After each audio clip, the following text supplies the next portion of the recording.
Bonjour. Toutes les télévisions mondiales et françaises ont essayé, et toutes, sans exception, se sont plantées. Eh bien moi, Gaston Dumayet, j'ai décidé aujourd'hui de combler ce vide en faisant de l'histoire à la télévision.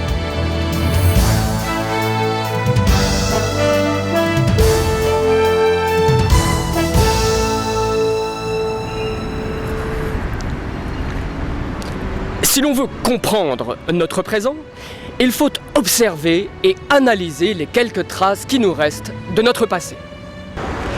Par exemple, cette statue, qui est un élément fondateur de notre société actuelle, puisqu'il s'agit de l'emblème de notre nation.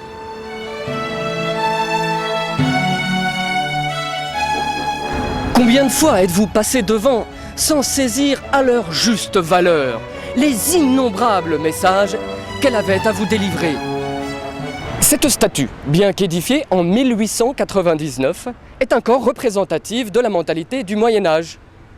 Si l'on observe attentivement, nous pouvons constater que les personnes représentant le beau sexe sont plutôt bien en chair. Ceci n'était pas qu'un critère esthétique, comme on a longtemps cherché à vous le faire croire. Il s'agissait en fait d'une question de survie. À l'époque, si l'on ne voulait pas souffrir de malnutrition, il fallait bien se débrouiller avec les moyens du bord. On avait donc décidé d'engraisser la femme. On pouvait ainsi, en cas de disette, bouffer sa femme. C'est d'ailleurs de là que vient l'expression « bonne femme ». Cette femme devait être bien grasse, elle devait être bonne à manger. Ne dit-on pas toujours d'ailleurs dans les conversations entre amis « Alors, tu nous ramènes ta grosse ?» Ouais. Ouais. Je n'ai plus rien.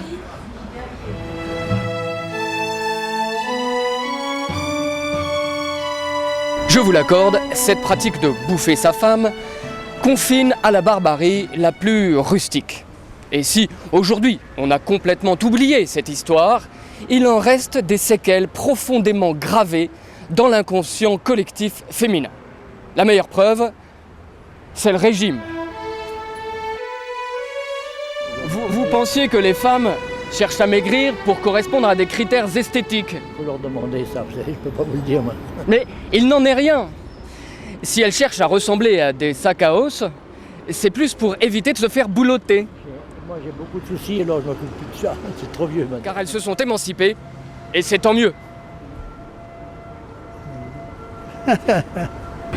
Voilà, j'espère que cette petite leçon d'histoire vous aidera à mieux comprendre notre société complexe.